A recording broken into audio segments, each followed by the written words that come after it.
Welcome dear students to my channel ma'am की पढ़ाई. Students, today I am start 4th chapter in geography, air. Our atmosphere.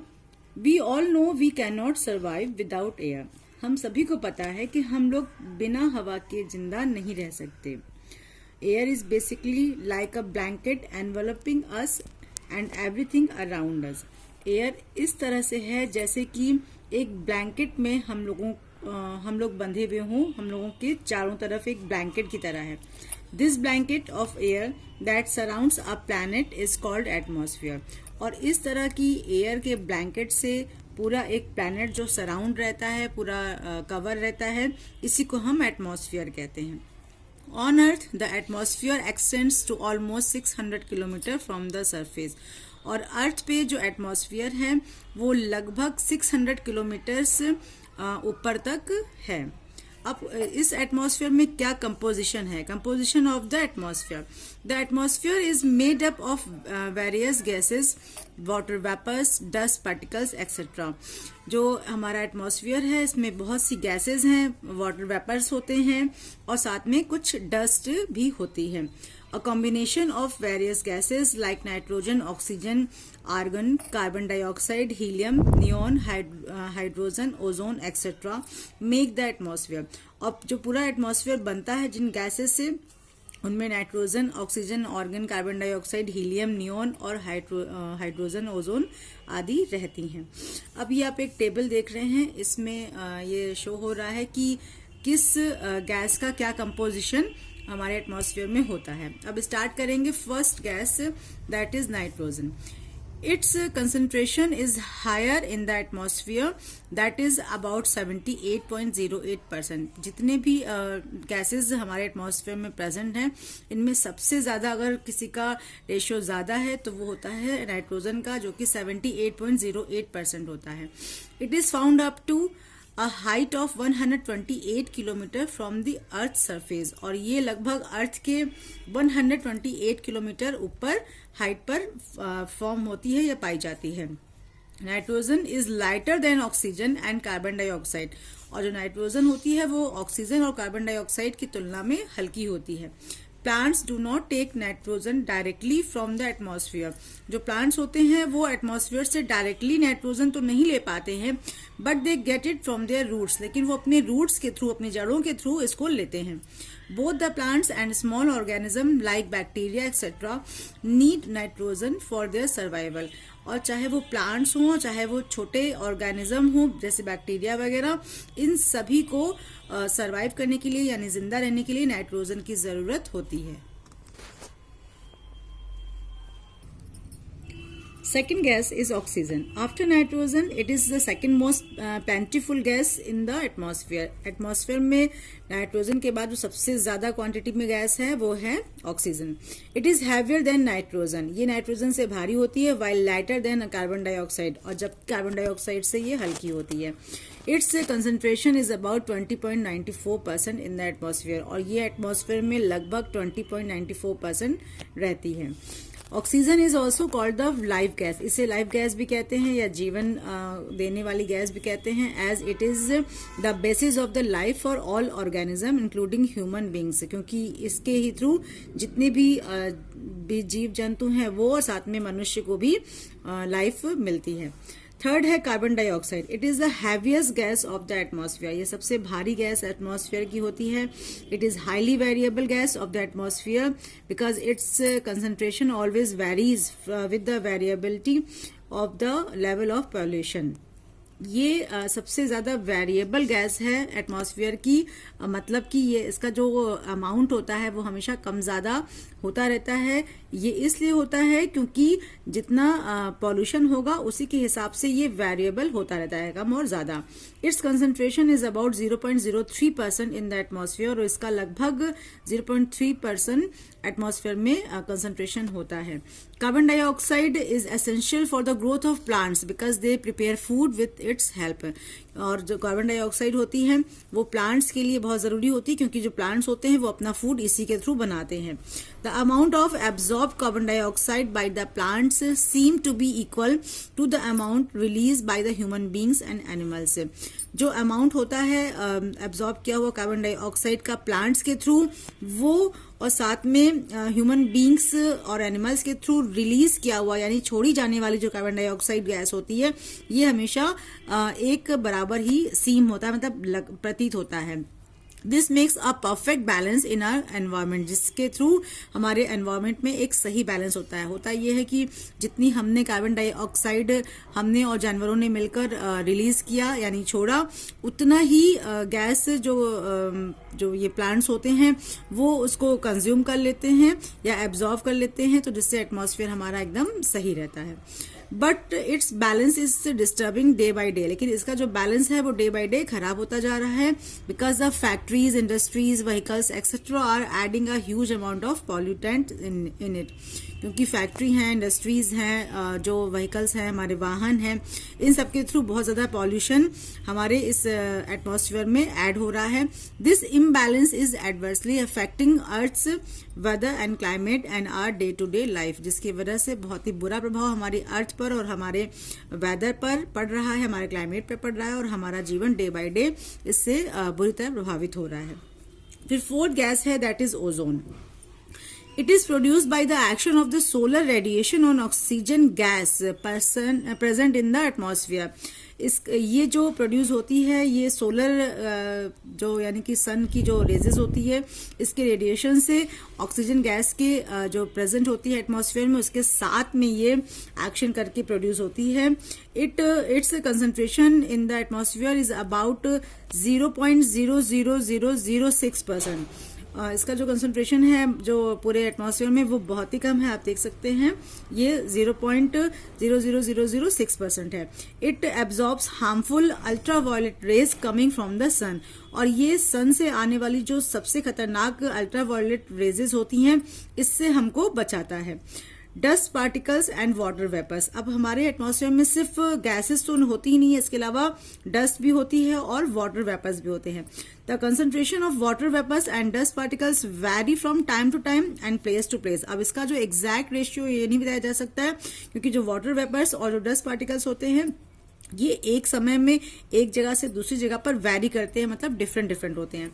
Both the water vapours and dust particles are found in the lower layers of the atmosphere, और ये दोनों ही atmosphere के lower layer में found होते हैं, ये upper layer में ये फाउंड नहीं होते हैं। Now green house effect. Greenhouse effect refers to the problem of the gradual rise in temperature of the Earth's atmosphere. अर्थ के एटमॉस्फेयर में जो टेम्परेचर बढ़ता है, इसी को ही हम ग्रीन हाउस इफेक्ट कहते हैं। This is caused by an increase of gases such as carbon dioxide in the air surrounding the earth which traps the heat of the sun. और ये इसलिए होता है क्योंकि जो कि हमारे चारों तरफ जो सन की हीट होती है, इसको जो है जो हमारा कार्बन डाइऑक्साइड गैसेस होती है, ये अधिक बढ़ने की वजह से इस सन की हीट को ट्रैप करके अपने ही अर्थ पर रोके रहता है, वो अब वापस उसको जाने नहीं दे पाता है, इसलिए ये ऐसा होता है। That is a heating up of the earth through this process is term as a green house effect, जिसकी वजह से जो अर्थ होता है वो बहुत ज्यादा गर्म हो जाता है या हो जाती है, और इसी प्रोसेस को ग्रीन हाउस इफेक्ट या ग्रीन हाउस का प्रभाव भी कहते हैं। A building with glass sides and a glass roof for growing plants inside is called a greenhouse. एक अगर ग्लास का हम पूरा साइड भी बना लें, मतलब कांच का, और साथ ही उसका ग्लास का रूफ यानी उस ग्लास से ही उसी कांच से छत भी बना दे और उसमें अगर हम प्लांट्स को ग्रो करते हैं तो ये ग्रीन हाउस कहलाता है। In fact in cold countries vegetables are grown in a big glass chambers known as green house. और जो बड़े बड़े कंट्रीज हैं जो कि कोल्ड कंट्रीज हैं जहां पर बहुत ठंड पड़ती है, वहां पर वेजिटेबल्स को इन्हीं बिग ग्लास के चैम्बर यानी कि इन कांच के चैम्बर्स में उगाया जाता है, जिसे कि ग्रीन हाउस कहा जाता है। The panels allow the sunlight to enter and heat up the interior. They do not however allow this heat to escape.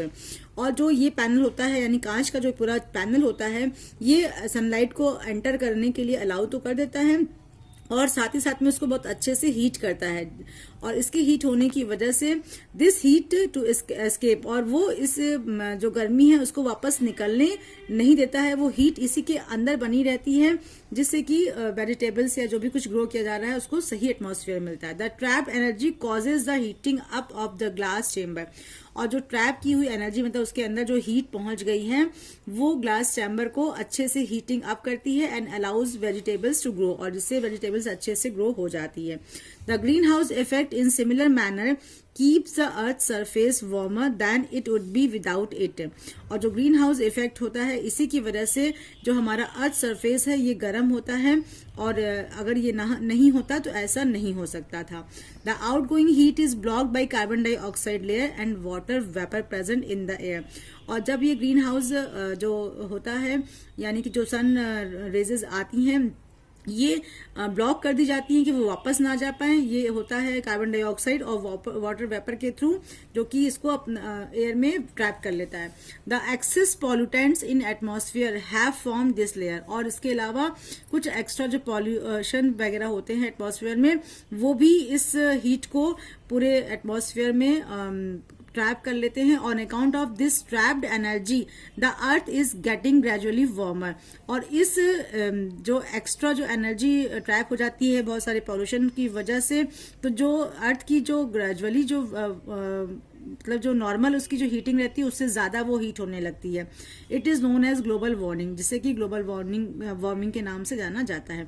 The global warming in turn is causing climate changes, की in global warming की वजह से जो climate होता है वो change होता रहता है।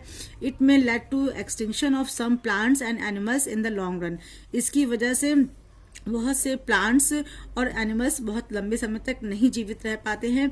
Many glaciers on high mountains like Himalayas and Antarctic ice sheets are melting, और बहुत सारे ग्लेशियर हैं बहुत सारे माउंटेन्स पर जो जैसे कि हिमालयाज है, जो अंटार्कटिक है, यहाँ पर जो बड़े बड़े आइस शीट है यानी ग्लेशियर जैसे हैं, ये सब मेल्ट हो रहे हैं एट अ फास्टर रेट, बहुत ही तेजी से, on account of global warming, इसी ग्लोबल वार्मिंग की वजह से।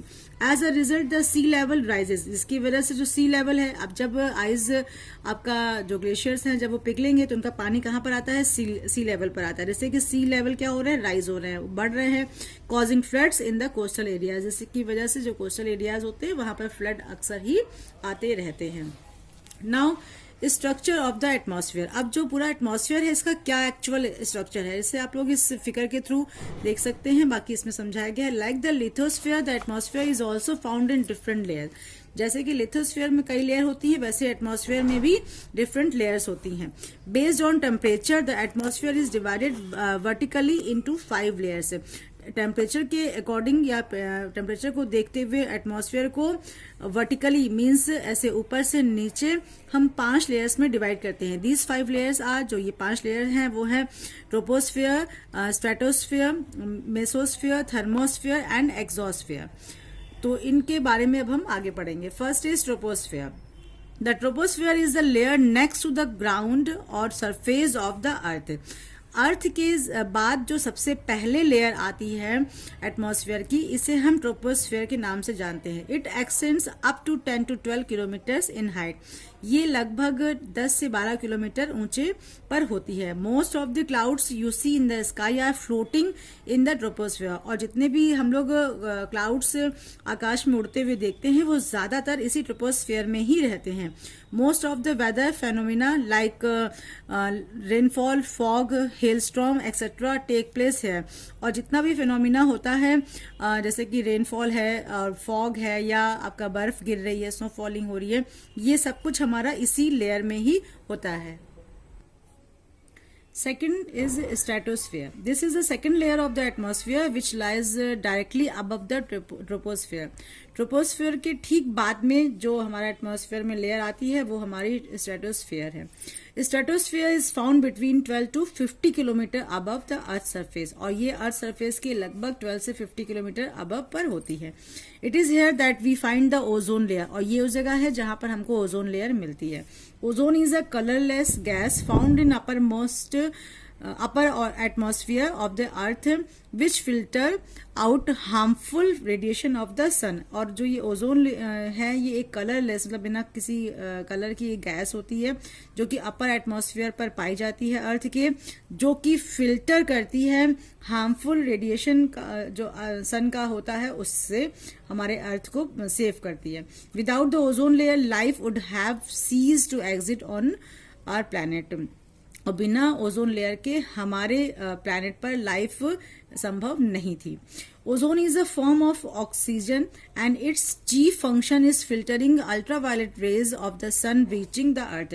ओजोन एक ऑक्सीजन का ही फॉर्म है जिसका मेन फंक्शन है अल्ट्रावायलेट किरणों से और सन के हमारे अर्थ पर पहुंचने से फिल्टरेशन करना, यानी कि हमारे अर्थ को सुरक्षित रखना। This layer is the most ideal for flying aeroplanes because of the absence of clouds and weather conditions. और ये जो लेयर होती है यही सबसे अच्छी होती है, बेस्ट मानी जाती है हमारे एरोप्लेन्स को उड़ने के लिए, क्योंकि इस एयर में क्लाउड्स और वेदर नहीं पाए जाते हैं। थर्ड है mesosphere. This layer of the atmosphere lies just above the stratosphere. अब स्ट्रेटोस्फीयर के ठीक बाद हमारे एटमॉस्फेयर में जो लेयर आती है वो है mesosphere. The word mesosphere literally means the middle sphere. और जो मेजोस्फीयर का जो लिटरली मीन्स है, एग्जैक्टली जो मीन है वो मिडिल होता है, यानी कि बीच की। The mesosphere extends to a height of above 80 kilometre on an average। और ये माना जाता है कि जो मेजोस्फीयर है वो लगभग 80 किलोमीटर अबव है हाइट पर अर्थ से। फोर्थ है thermosphere. This is the fourth layer of the atmosphere which lies just above the mesosphere. Mesosphere के ठीक बाद जो फोर्थ लेयर आती है वो है हमारी thermosphere. This layer is present between 80 to 100 kilometre above the Earth surface। Earth surface के लगभग 80 to 110 किलोमीटर्स above इसको इस पर ये लेयर पाई जाती है। Space shuttles orbit around the earth in this layer. और इसी लेयर में ही जो स्पेस शटल्स होते हैं वो अर्थ के अराउंड मतलब चक्कर काटते रहते हैं। Fifth is exosphere. Above a height of about 500 kilometre is the exosphere, the upper most layer. ये जो 500 किलोमीटर लेयर होती है अर्थ सरफेस से, ये हमारी होती है एक्सोस्फीयर।